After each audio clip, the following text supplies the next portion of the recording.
안녕하세요. 반갑습니다. 서울시립대학교 이희정 교수라고 합니다. 당신은 누구신가요? 안녕하세요, 이희정 교수님. 저는 AI 유리입니다. 어떤 정보가 필요하신가요? 네. 저는 어떤 도시가 좋은 도시인가 궁금한데요. 좋은 도시란 무엇일까요? 좋은 도시는 단순히 크고 번화한 도시가 아니라 사람이 살아가기 좋은 도시, 즉 삶의 질이 높은 도시입니다. 삶의 질이 높은 도시란 어떤 도시를 말하는 거죠? 우리가 말하는 좋은 도시란 어떤 곳일까요? 첫째, 살기 편한 도시여야 합니다. 걷기 좋고 안전하며 주거와 대중교통 환경이 잘 갖춰져 있어야 하죠. 둘째, 공동체가 살아있는 도시입니다. 다양한 사람이 함께 어울리고 외롭지 않은 도시. 셋째, 일할 기회가 많은 도시여야 합니다. 취업이나 창업이 활발한 곳이죠. 넷째, 배움과 문화가 풍부한 도시입니다. 좋은 교육, 도서관, 문화 공간이 골고루 있는 곳. 그리고 마지막으로 지속 가능한 도시여야 합니다. 친환경, 재생에너지, 순환경제가 잘 돌아가는 구조가 필요합니다. 결국 좋은 도시는 돈보다 사람, 유행보다 지속 가능성을 중심에 두는 도시입니다.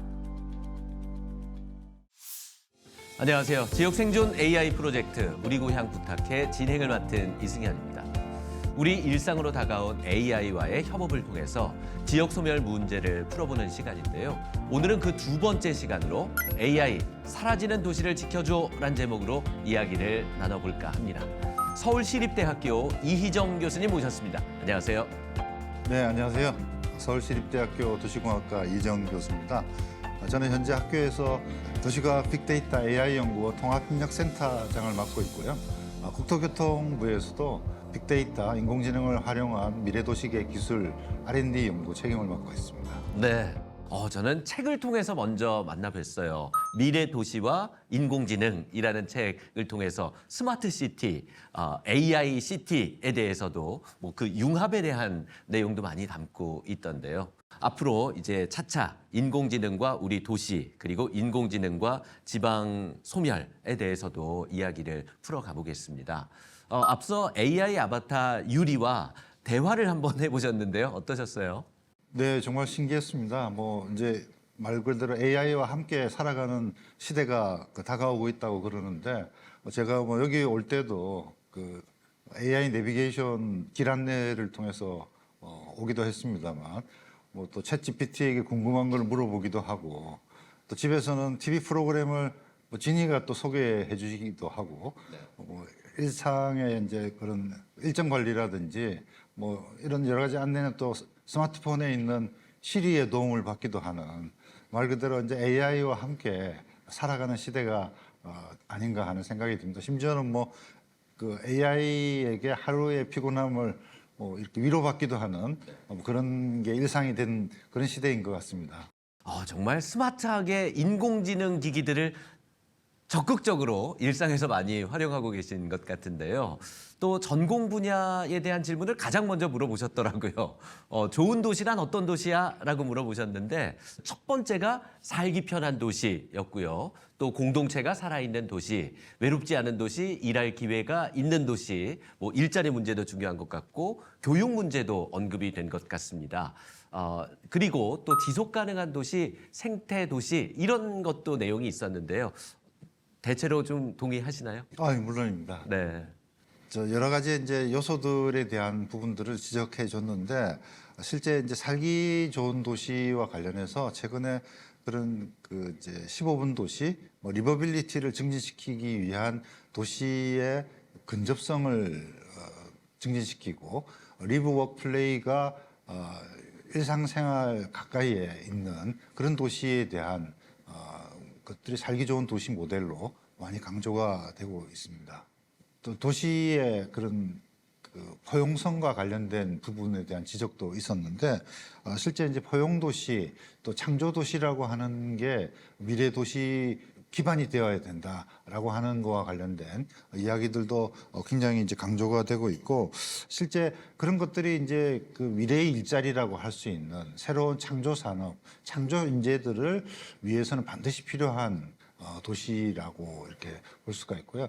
결국은 이제 그런 것들이 일자리와 관련해 가지고도 미래에는 아마 지금 있는 일자리의 절반 이상이 사라진다라고 그러잖아요. 네. 그리고 아마 새로운 일자리가 그 나머지를 이제 채운다고 볼 수 있는데, 그래서 요즘 창업 붐이 또 많이 불고 있기도 하고, 그래서 아마 지방 도시들 같은 경우에도 그렇게 새롭게 생겨나는 일자리들을 많이 이제 유치하기 위한 그런 기회와 여건을 조성하는 것이 또 좋은 도시에 반드시 필요한 부분이라고 생각이 듭니다. 네, 이런 도시를 만들기 위해서는 또 인공지능의 역할 또 필요할 것 같은데요. 이희정 교수님께서는 미래 도시와 인공지능이라는 저서 안에 AI 시티라는 개념을 넣으셨더라고요. 기존에 뭐 스마트 도시라는 건 좀 많이 들어본 것 같은데 AI 시티라는 거는 어떤 개념인가요? 네, AI 시티는 좀 풀어서 말씀드리면은 AI 스마트 시티.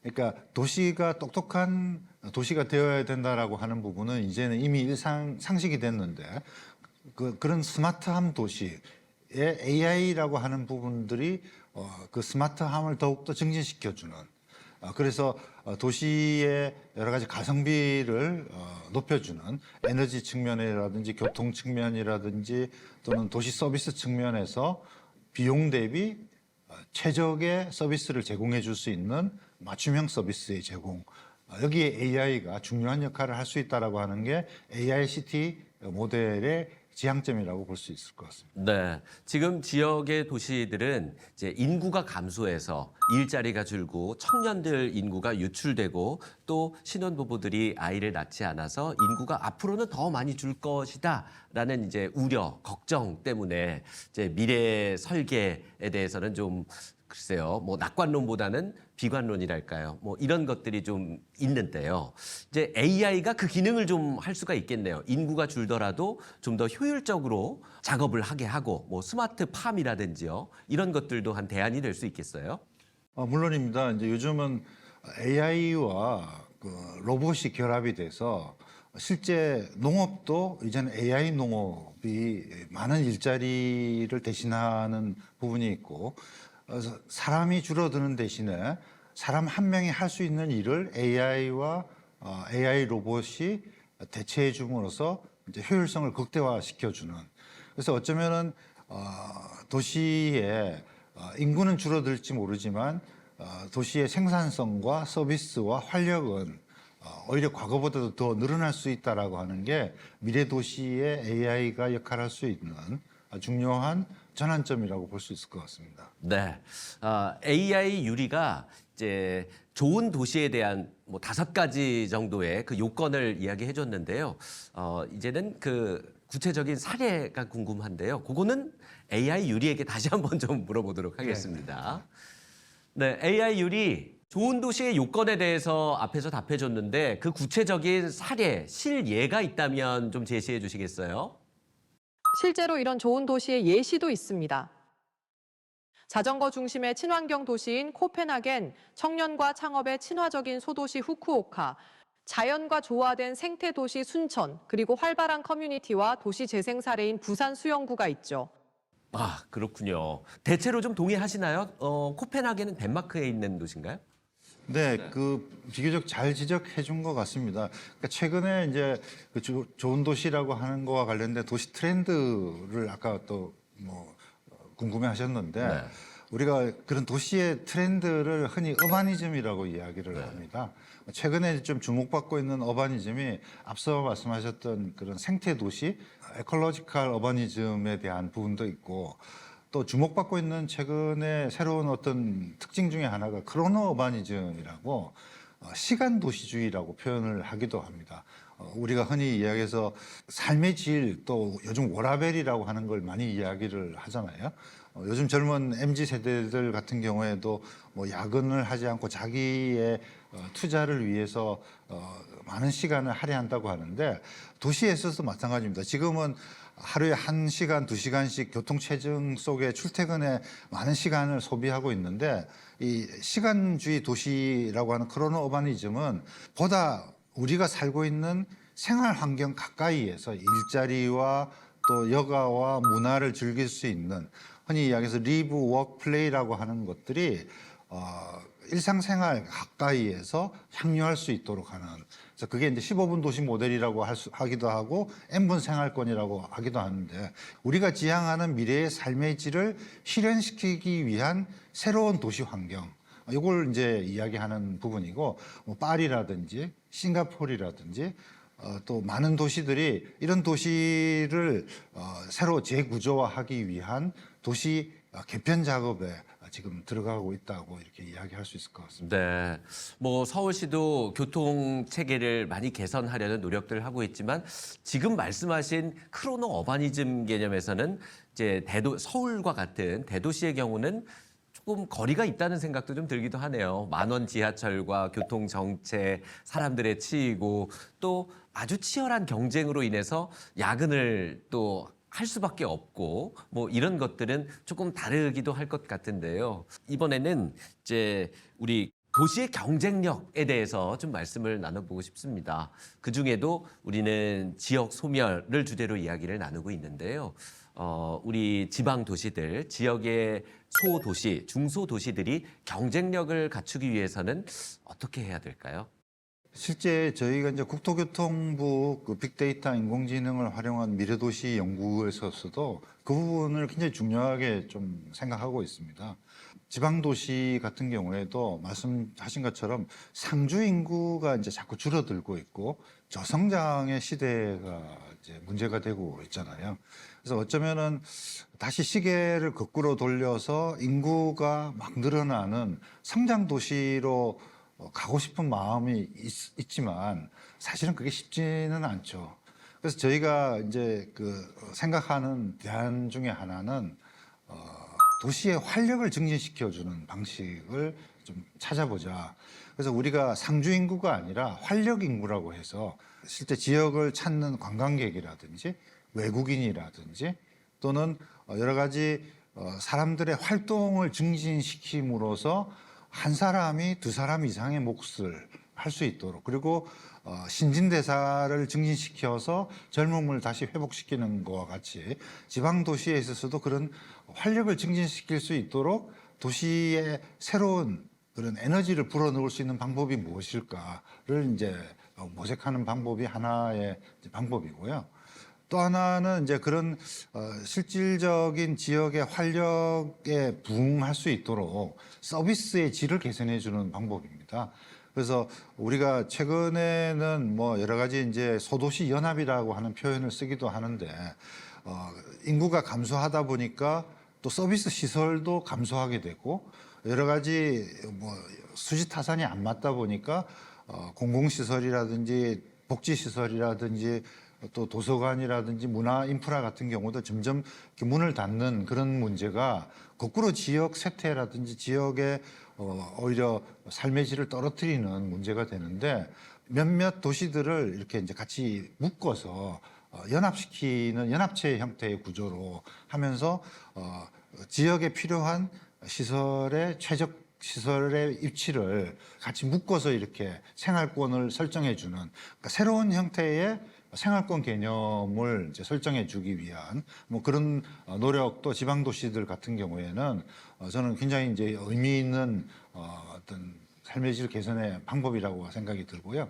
또 다른 하나의 방법으로는 저희가 이제 빅데이터 인공지능을 활용해서 도시의 맞춤형 서비스, 맞춤형 정책을 제시하는 걸 굉장히 중요한 지역 살리기의 핵심으로 이렇게 대응합니다. 실제 예전에 우리가 산업화 시대 때는 모든 도시가 다 늘어나고 성장하기 때문에 어쩌면 도시의 획일화, 또 도시가 다 서울 바라기와 같은 뭐 그런 형태의 서울 따라하기가 유행했던 부분도 있었습니다만 이제는 그런 것이 아니라 지역에 가지고 있는 지역만의 매력, 지역만의 자산, 또 지역의 유산을 잘 활용한 지역만의 매력 찾기가 어쩌면 맞춤형 도시 정책, 지역 정책의 핵심이라고 볼 수 있을 것 같습니다.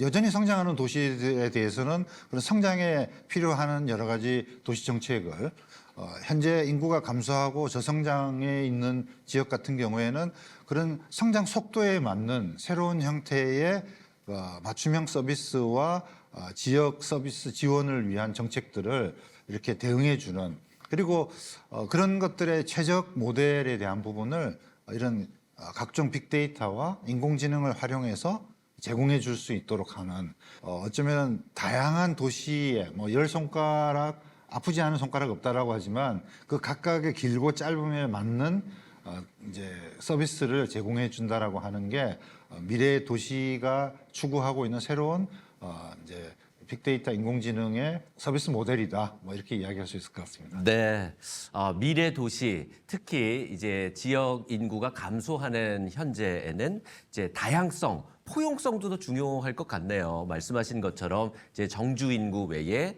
이제 유동 인구, 생활 인구 또 중요해지는 만큼 외국인 관광객들에게 친절하게 대하고 뭐 한 달 살기, 뭐 두 달 살기, 이런 6개월 살기 이런 것도 있으니 외지에서 유입한 인구에 대해서도 더 포용하고 또 다양성을 존중하는 이런 자세들도 중요할 것 같은데요. 이제까지는 이제 정책에 대한 이야기, 시스템에 대한 이야기도 많이 했지만 또 그 가운데는 공동체, 커뮤니티, 내 이웃 이런 게 이제 좋은 도시, 살기 좋은 마을에 대한 또 요건일 수도 있을 것 같네요.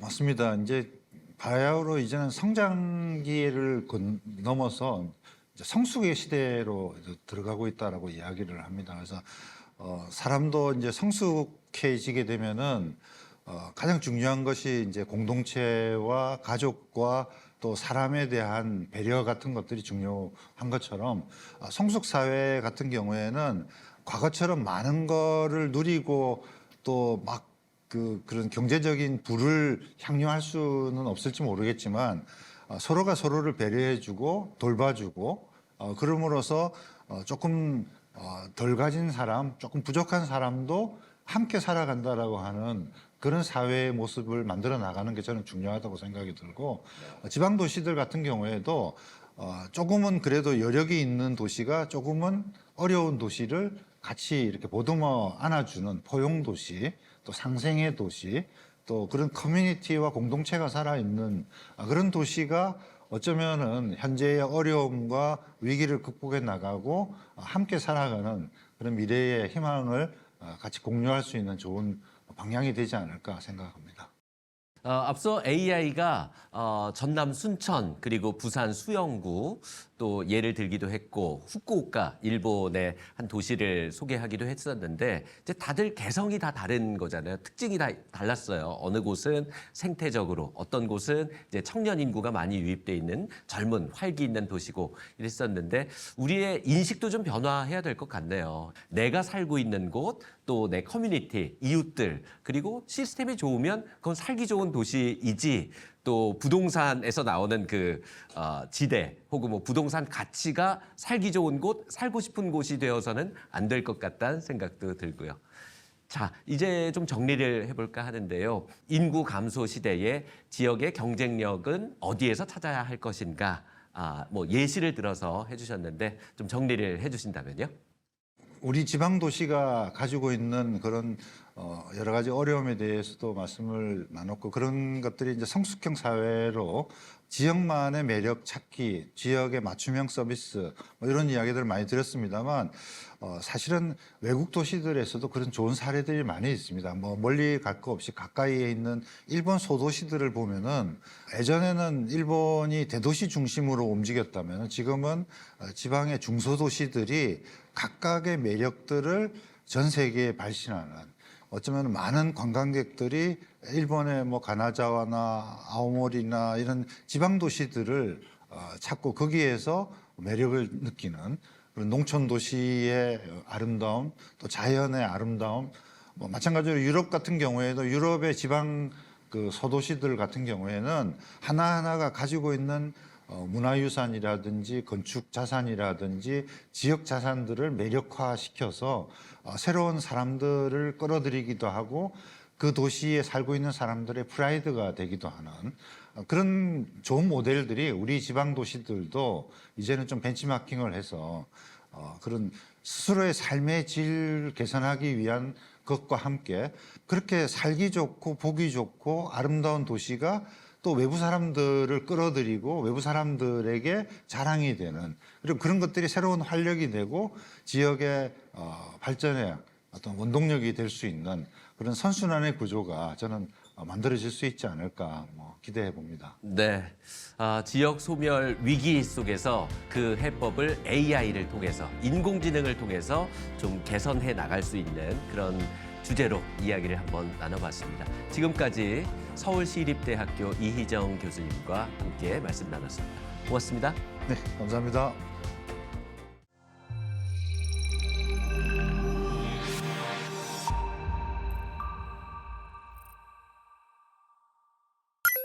AI율이 지역 인구 감소와 관련해서 지역 도시의 경쟁력 확보 방안은 어떤 게 있을지 알려줄래요? 미래의 지방 도시는 단순한 개발이나 기업 유치만으로는 경쟁력을 갖기 어렵습니다. 핵심은 차별화, 자립성, 그리고 연결성입니다. 먼저 지역의 보유 자원을 살려 특화 산업을 키우고 스마트팜 같은 첨단 기술과 결합해야 합니다. 또한 청년이 살고 싶도록 문화와 창업 환경을 갖추고 디지털 노마드도 유치할 수 있어야 하죠. 스마트 시티와 교육과 인재 순환, 그리고 체류형 관광 콘텐츠도 중요한 전략입니다. 나아가 에너지 자립, 지역 화폐, 사회적 경제 활성화로 지속 가능한 지역 생태계를 만들어야 합니다. 결국 지방 도시는 수도권을 따라가기보다 자신만의 정체성과 생태계를 가진 대안 도시로 발전해야 살아남을 수 있습니다. 네, 지방 도시의 경쟁력 확보 방안으로 차별화, 연결성, 그리고 정체성 확보를 AI는 답변을 했는데요. 최근에 발표된 인구 소멸 위험 지역에 대한 기사도 있었는데요. 이에 대해서도 AI 유리에게 좀 물어보겠습니다. AI 유리, 우리나라에서 소멸 위험 지역으로 분류된 지역에는 어떤 도시들이 있어? 대한민국 인구 소멸 위험 지역은 인구 감소로 인해 고령화가 진행되고 그로 인해 출산율이 감소하는 악순환에 빠져 20에서 30년 내에 인구 기능 또는 비중이 급격히 줄어들 가능성이 있는 지방자치단체들입니다. 이에 따라 정부는 2022년 기준으로 총 89개 시군구를 인구 감소 지역으로 지정했어요. 네, 89개 인구 소멸 위험 지역을 한눈으로 볼 수 있는 지도가 있다면 좀 보여주시겠어요? 대한민국 인구 소멸 위험 지수 지도는 229개 시군구 각 지역의 20에서 39세, 여성 인구와 65세 이상 고령 인구 비율을 기반으로 향후 인구 기능 소멸 또는 비중 소멸이 언제 도래할지 예측한 인터랙티브 지도입니다. 색깔별로 위험도를 한눈에 볼 수 있는데요. 빨간색은 인구 소멸 위험이 아주 높은 지역이에요. 주황색과 노란색은 소멸 위험에 들어선 초기 단계죠. 초록색은 비교적 인구 구조가 안정적인 지역을 뜻합니다. 네, 지도는 89개 소멸 위험 지역을 나타내고 있습니다. 빨간색이 소멸 고위험 지역인데요. 얼마나 심각한지를 알 수 있습니다. 8개 인구 감소 지역 시장, 군수, 구청장 협의회장님 인터뷰를 진행해 보겠습니다. 송인원 군수님 인터뷰를 할 텐데요. 질문지는 AI 유리가 직접 선정을 했고 인터뷰 역시 AI 유리가 진행을 하겠습니다. 군수님 안녕하십니까? 예, 안녕하십니까. 충청북도 괴산군수 송인헌입니다. 전국 8개 지역 MBC에서 이렇게 네트워크로다가 또 방송한 건 처음이네요. 지금서부터 한번 우리 인구 소멸에 대해서 한번 말씀을 나눠보겠는데 진작에 이런 프로그램이 있었으면 인구 소멸에 대해서 확실히 좀 말씀을 드리고 중앙에도 많이 역할을 지금 하고 있습니다만은 전국에 이제 89개 인구 감소 지역인데 해정을 맡고 있는데 사실상 이제 저도 시간이 바쁘고 좀 얼마나 회의하기도 어렵고 그런데 또 이런 프로그램을 통해서 우리 인구 감소 지역 임원들에게 좀 보낼 수 있으면 감사할 말 따름이고 또 이렇게 특히 이런 거는 처음 봐요. 제가 누군지 아시나요? 우리 AI 제가 한번 물어보겠어요. 제가 누군지 아시나요? 송인원 괴산 군수님께서는 전국 89개 인구 감소 지역 시장, 군수, 구청장 협의회장으로 활동하고 계신 걸로 알고 있습니다. 89개의 인구 감소 지역 시장, 군수, 구청장 협의회가 어떤 역할을 하는지 궁금합니다. 예, 인구 감소 지역이 이제 21년도에 이제 전국에 이제 89개가 지정이 됐어요. 이게 사실은 국가와 지방 간에 격차가 없어야 된다. 지방이 있어야 또 국가가 있는 거고 중앙이 있는 건데 이제 뒤에서 제가 말씀을 드리겠지만은 말로는 뭐 지방이 있어야 국가가 산다 그러지만 실질적인 건 다 50%가 지금 서울 수도권 아닙니까 지금. 나머지는 다 뭐 진짜로다가 자치단체는 많지만 다 소멸지역이고 우선 그거부터 해결해야 된다고 저는 봐요. 그래서 이제 중앙에 가서 우리가 이제 요구하는 거 말씀 못 드리겠지만 그런 것도 좀 많이 가서 소통하고 가서 정보 교류하고 이 시장 군수 인구 감소지에 이런 역할이 있다 이런 게 어려운 게 있다 그런 걸 가서 전달하는 게 제일 크다고 봐요. 그래서 뭐 어떻게 됐지 계산군을 떠나서 전국의 89개 인구 감소지역에 벗어나는 거 그게 최종 우선이니까 그에 대해서 충실하게 역할을 해야 된다고 봅니다. 괴산군 역시 대표적인 인구 감소 지역으로 꼽히는 지역입니다. 군수님이 평가하기에 괴산군은 지역 소멸 문제에 대응을 잘하고 있다고 생각하시는지 궁금합니다. 제가 22년도에 이제 민선 8기 출범해서 우리가 3만 7천 있었걸랑요. 지금 이제 3만 7천에서 조금 빠져요. 사실은 우리는 어떻게 보면 저 경상도 전라도에 비해서는 인구가 그렇게 많이 주는 건 아닙니다. 농촌 공간 정비 사업이라든가 보금자리 주택, 청년 사업, 뭐 기농기촌 사업을 많이 우리 펼쳤어요. 그래서 이제 전이 보는 사람이 더 많은데 그래서 그래도 인구를 좀 유지하고 있다. 송인원 군수님, 이번에는 AI 유리에게 인구 소멸 이 문제에 대해서 혹시 묻고 싶은 질문이 있으시다면 해주시죠. AI한테 제가 질문했는데 AI가 또 답을 좀 해줬으면 좋겠어요. 1960년대는 우리 계산군 인구가 15만까지 갔었어요. AI한테 질문했는데 어떻게 해야 15만을 만들 수 있는지 답을 좀 주십시오. 답을. 그럼 제가 그 답들을 하겠습니다.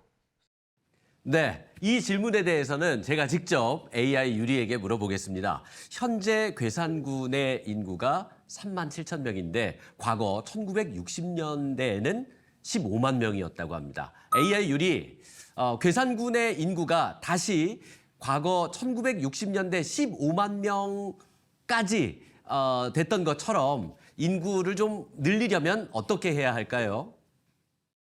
괴산군의 인구를 회복하려면 다양한 전략이 필요합니다.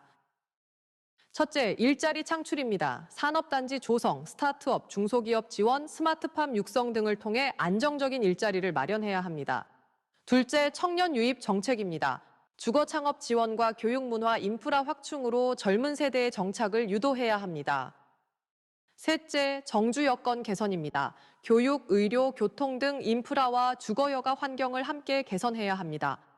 넷째, 스마트 시티와 친환경 개발입니다. 스마트 기술을 활용해 지속 가능한 생활 환경을 만들어야 합니다. 다섯째, 체류형 관광 개발입니다. 자연과 문화유산을 활용해 머무는 관광지를 만들고 인구 유입으로 연결해야 합니다. 마지막으로 커뮤니티 활성화입니다. 주민 참여와 공동체 의식을 높여 지역 정착 기반을 다져야 합니다. 괴산만의 특성과 자원을 살린 맞춤형 전략, 그리고 지자체 정부 주민의 협력이 핵심입니다. 더 궁금한 사항이 있으면 알려주세요. 네, 지금까지 AI 유리의 질문을 바탕으로 송인헌 괴산 군수 겸 89개 인구 감소 지역 시장 군수 구청장 협의회장과 이야기 나눠봤습니다.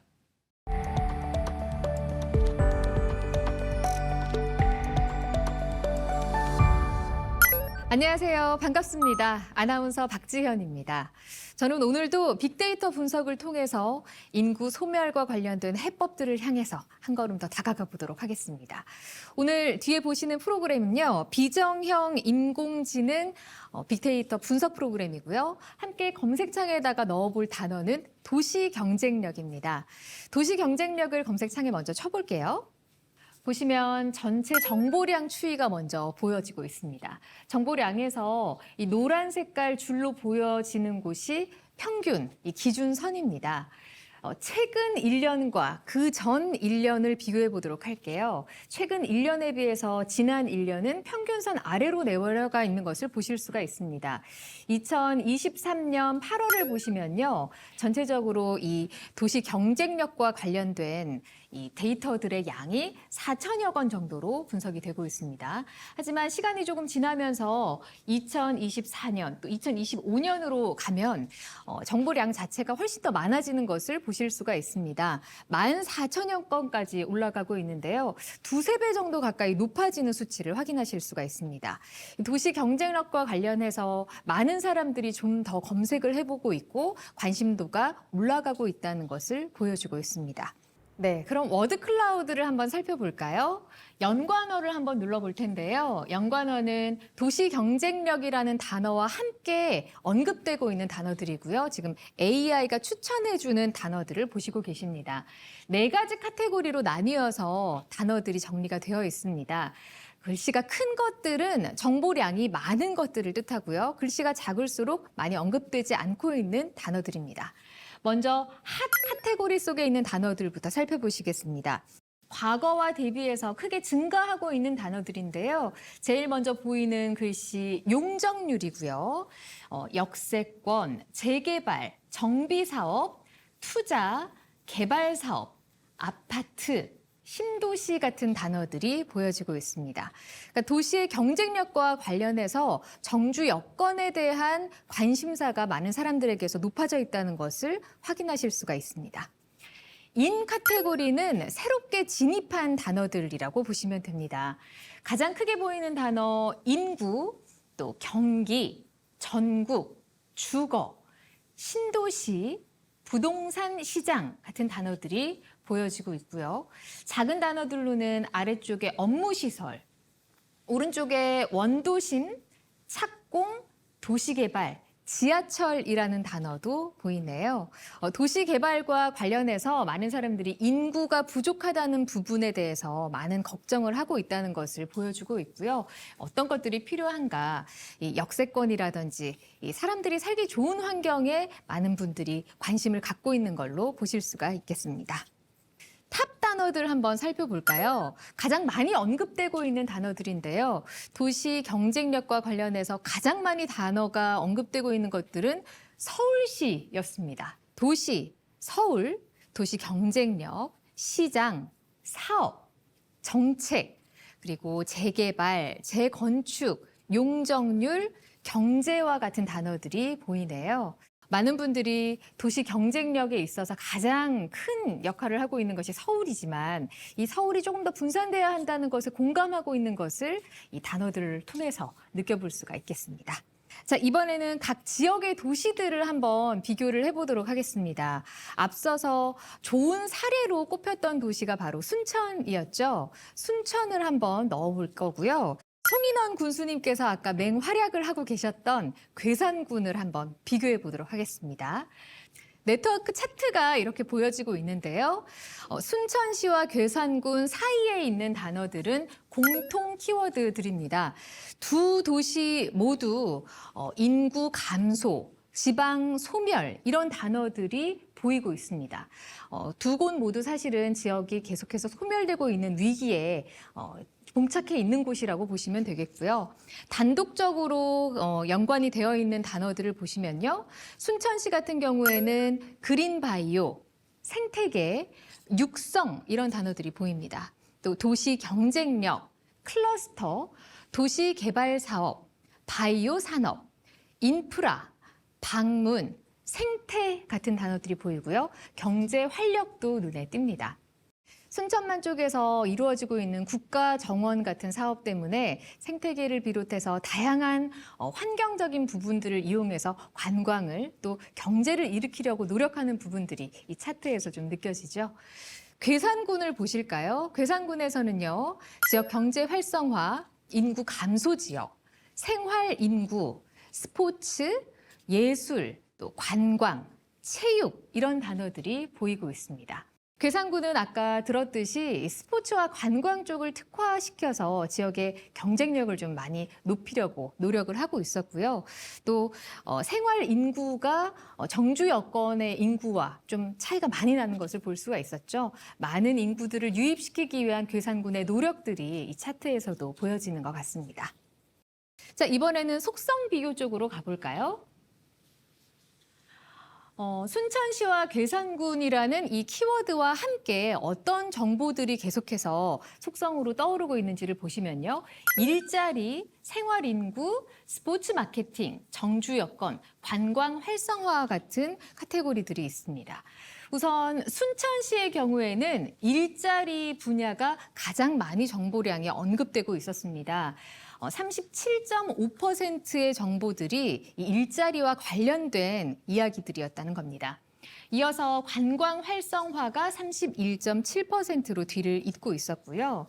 괴산군 같은 경우는 생활 인구가 30.1%, 또 관광 활성화가 30.3%를 차지하고 있습니다. 괴산군은 생활 인구가 굉장히 많지만 정주 인구는 좀 적은 것으로 나타나고 있는데요. 어떤 식의 내용들이 들어있는지 한번 보실까요? 데이터 목록을 보시면 괴산군의 뉴스들이 나옵니다. 2025년 인구 감소 지역 대응위원회에 대한 뉴스가 보이시죠? 아까 군수님도 설명을 해주셨듯이 인구가 계속해서 줄고 있지만 생활 인구를 늘리기 위한 노력들을 많이 하고 계셨습니다. 여기에 보시면 평가어도 보실 수가 있는데요. 어떤 단어들이 이 괴산군의 이야기들과 함께 연관돼서 떠오르고 있는지를 살펴보시면 긍정적인 단어들로는 다양하다, 새로운 모델, 협력하다 같은 단어들이 보이고요.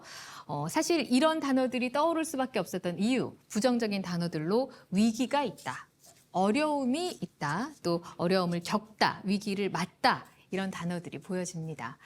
지역 모두가 어렵게 위기에 봉착해 있고 이 위기를 해결하기 위한 여러 노력들을 하고 있는데요. 지역 소멸을 해결하기 위한 방법들 우리가 꼭 함께 찾아내면 좋겠습니다.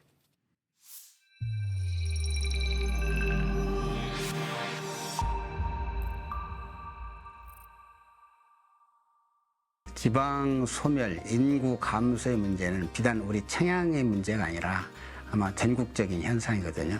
각 자치단체별로 인구 소멸 또 지방 소멸 극복을 위해서 많은 노력을 기울이고 있는데 청양군도 그런 노력을 기울이고 있다는 말씀 먼저 드리고, 우리 청양군에서 국토부 등 8개 중앙부처가 함께 공모한 활력타운 조성 사업에 선정이 됐습니다.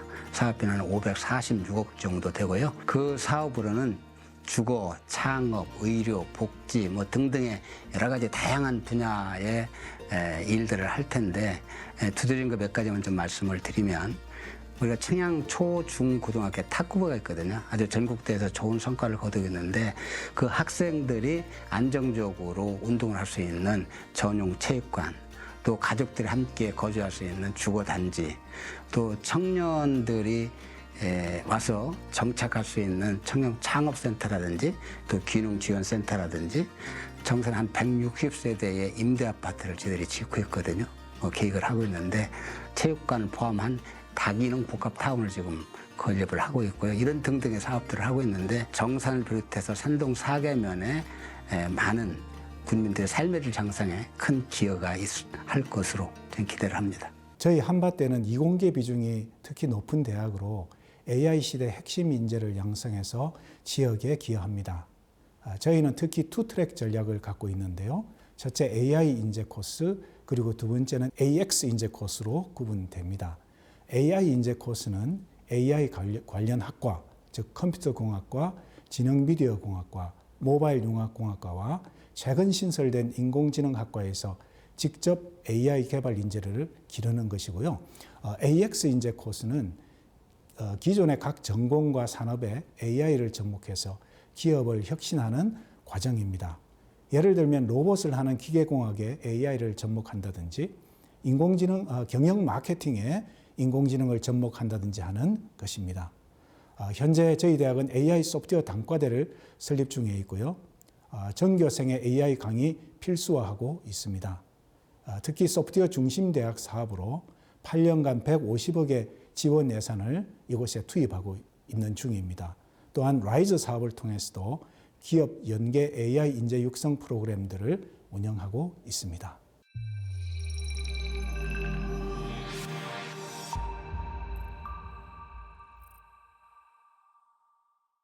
MBC 강원 영동, 충북, 경남, 그리고 그리고 원주, 대전, 광주, 목포, 제주 MBC 8개사 공동기획 지역 생존 AI 프로젝트 우리 고향 부탁해. 오늘 두 번째 시간이었습니다. 네, 오늘은 도시 경쟁력에 대해서 아주 깊이 있게 살펴보는 의미 있는 시간이었는데요. 지역 생존 AI 프로젝트 우리 고향 부탁해는 인간이 묻고 AI가 데이터를 학습하고 분석하며 전문가와 지역 주민들의 목소리로 현실적인 대안을 찾아보는 그런 방법들을 계속해서 모색해 보도록 하겠습니다. 네, 지역 생존 AI 프로젝트 우리 고향 부탁해. 세종사이버대 김덕진 겸임 교수의 AI 특강으로 마무리하겠습니다. 다음 시간에는 3부 AI 새로운 일자리를 알려줘로 함께하겠습니다. 고맙습니다. 고맙습니다.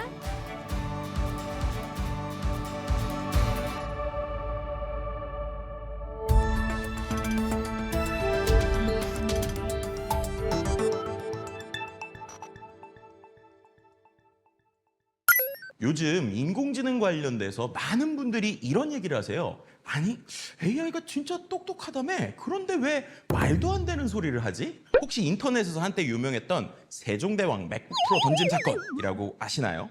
챗 GPT한테 세종대왕 맥북 프로 던짐 사건 아니? 라고 물어봤더니 갑자기 챗 GPT가 세종대왕 맥북 프로 던짐 사건은 조선 왕조실록에 기록된 것으로서 세종대왕이 한글을 창제하시다 노하셔서 쓰고 있는 맥북을 던져버린 사건을 말합니다. 라고 이야기를 했다는 겁니다. 바로 이 현상을 우리는 AI의 hallucination이라고 부릅니다. 말 그대로 AI가 존재하지 않는 정보를 사실처럼 만들어내는 것을 뜻합니다. hallucination은요, 원래 인간의 뇌에서 감각 정보 없이 무언가를 인지하는 현상을 말합니다. 그런데요, 이 개념이 인공지능 분야로 넘어오면서는 AI가 현실에는 존재하지 않는 정보를 마치 진짜처럼 생성하는 오류를 의미하게 되었죠.